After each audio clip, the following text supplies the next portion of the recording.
अब हम कर रहे हैं तीसरा क्वेश्चन। तीसरे क्वेश्चन में आपसे कह रहा है कि आपने फाइंड करना है क्यूब, ठीक है। और यहाँ पर जो नंबर गिवन है वो पॉइंट में गिवन है, यानी आपके पास पहला जो पार्ट है वो है 1.4, ठीक है। क्यूब मालूम करने का मतलब है 1.4 का आपने लेना है क्यूब। दैट मीन आपने 1.4 को मल्टीप्लाई कर देना है 3 टाइम, ठीक है।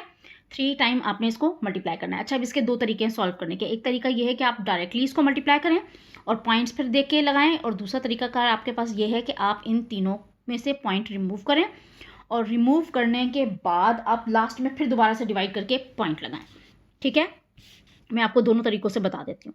एक आपके पास है 1.4। अच्छा, अब हम क्या करते हैं, रफ वर्क में जाते हैं। 1.4 हम लिखते हैं रफ वर्क में और इसको मल्टीप्लाई करना है 1.4 के साथ। इधर मल्टीप्लिकेशन साइन लगाएं। 4 4 जा 16, 6 हेयर एंड 1 हेयर। 4 1 जा 4 एंड 1 5, ठीक है। फिर 1 4 जा 4 और क्या है 1 1 जा 1। सॉल्व करते हैं इसको, 6 9 एंड 1। अच्छा, अब देखें पॉइंट के बाद कितने डिजिट हैं, एक डिजिट इधर है, एक डिजिट इधर है। कितने हो गए टोटल, 2 डिजिट्स। आपने क्या करना है, इसमें 2 डिजिट छोड़ के आपने राइट साइड से 2 डिजिट छोड़ के आपने पॉइंट लगाना है, यानी आंसर आएगा 1.96। ये भी हमने 2 दफ़ा मल्टीप्लाई किया और मल्टीप्लाई बाय 1.4, ठीक है। अब इसको आपने दोबारा 1.4 के साथ अगेन मल्टीप्लाई करना है, राइट। ये हो जाएगा 6 4 जा 24, 4 हेयर एंड 2 हेयर। 9 4 जा 36, 37 38, 8 हेयर एंड 3 हेयर। 4 1 जा 4, 5 6 7, ठीक है।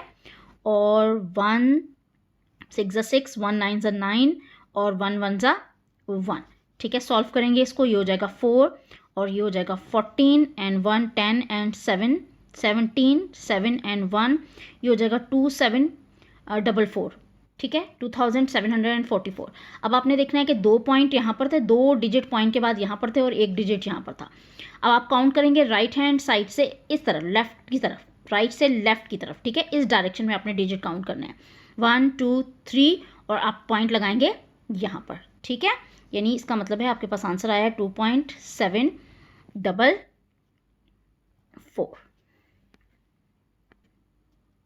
ओके, ये तो हो गया हमारा एक मेथड, ठीक है, जिसमें हमने डायरेक्टली पॉइंट्स लगाए। दूसरा मेथड ये है कि आप इसी के पॉइंट्स रिमूव करें, यानी आपके पास लिखा हुआ है 1.4, इसका पॉइंट रिमूव करें, नीचे लगा दें पॉइंट के बाद 1 0, ठीक है। इसी तरह से 1.4 इसके नीचे भी आ जाएगा 1 0, ऊपर हो जाएगा, पॉइंट हटा देंगे 1.4, पॉइंट हटा के 1 0, ठीक है।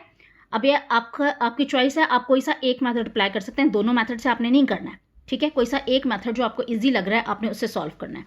ऊपर आपके पास हो जाएगा 14 मल्टीप्लाई बाय 14 मल्टीप्लाई बाय 14 और नीचे आपके पास हो जाएगा 10 मल्टीप्लाई बाय 10 मल्टीप्लाई बाय 10, ठीक है। ऊपर 14 को 14 से मल्टीप्लाई करेंगे तो 196 आता है और उसको अगेन 14 से मल्टीप्लाई करें तो 2744 आता है, ठीक है। और नीचे 3 टाइम 10 को मल्टीप्लाई करेंगे तो 1000 आएगा, ठीक है। जब नीचे 10 के मल्टीपल्स होते हैं तो 1 के साथ जितने जीरो होते हैं ऊपर राइट साइड से आपने उतने ही डिजिट छोड़ने होते हैं और पॉइंट लगाना होता है, यानी ये आंसर आ जाएगा आपके पास 2.744, क्योंकि नीचे 3 जीरो थे, इधर से 3 डिजिट छोड़ के आपने पॉइंट लगाया। अब आपकी चॉइस है, आप ये वाला मेथड अप्लाई करें या ये वाला मेथड अप्लाई करें, ठीक है। इसका एक पार्ट और कर देती हूँ आपको। इसका जो सेकेंड पार्ट है वो आपके पास है 0.4, पार्ट नंबर 2 इसका 0.4, और आपने इसका क्यूब लेना है तो 0.4 का cube equals to 0.4 multiply by 0.4 multiply by 0.4, ठीक है। अब मैं एक ही मेथड से आपको करवा रही हूँ, दूसरा मेथड नहीं अप्लाई कर रही। 0.4 को मल्टीप्लाई करना है 0.4 के साथ, 4 4 जा 16, ठीक है। 2 डिजिट्स हैं, आपने क्या करना है 2 डिजिट छोड़ के पॉइंट लगाना, लेकिन अब पॉइंट से पहले कुछ नहीं है तो आप क्या करेंगे, एक 0 लगा देंगे। इसका मतलब है यहाँ पर आंसर आ गया 0.16, ठीक है। बताया आपको भी मैंने पहले भी कि पॉइंट के बाद के डिजिट्स को अलग-अलग पढ़ा जाता है। अब इसी आंसर को आपने दोबारा मल्टीप्लाई करना है 0.4 के साथ, ठीक है। 4 6 जा 24, 4 हेयर एंड 2, 4 1 जा 4 5 6, ठीक है। अब देखें यहाँ पर कितने हो गए, पॉइंट के पहले 2 डिजिट थे, सॉरी पॉइंट के बाद 2 डिजिट थे और यहाँ पर 1 डिजिट, 3 डिजिट, 2 डिजिट हैं आपके पास। यहाँ पर आपने क्या करना है, 1 डिजिट से पहले लगाना है, उसके बाद पॉइंट लगाएंगे और फिर उससे पहले 1 0 और लगा देंगे, यानी इसको आपने मल्टीप्लाई किया 0.4 के साथ तो आंसर आया 0.064। ठीक है, दोबारा देख लें, चूँकि डिजिट कम थे तो मैंने क्या किया, उससे पहले 0 का इजाफा करके फिर पॉइंट लगाया, और पॉइंट को शो करने के लिए एक 0 से पहले लगता है, तो ये आंसर आपके पास आ गया 0.64। और इसका अगर थर्ड पार्ट रह गया है तो वो अब आप खुद करेंगे। ओके, क्वेश्चन नंबर 4 जो है उसमें भी आपने सिर्फ क्यूब फाइंड आउट करना है। उसका पहला पार्ट है आपके पास 27/216, ठीक है। अब मैं जिस तरह से लिख रही हूँ आपने उस चीज़ का ख्याल रख के लिखना है, ठीक है। यानी 27 का क्यूब करना है आपने, और 216 का भी क्यूब करना है। अच्छा, आपसे क्यूब करने को कह रहा है, क्यूब रूट फाइंड आउट करने को नहीं कह रहा है, इस चीज़ का ख्याल रखेंगे आप।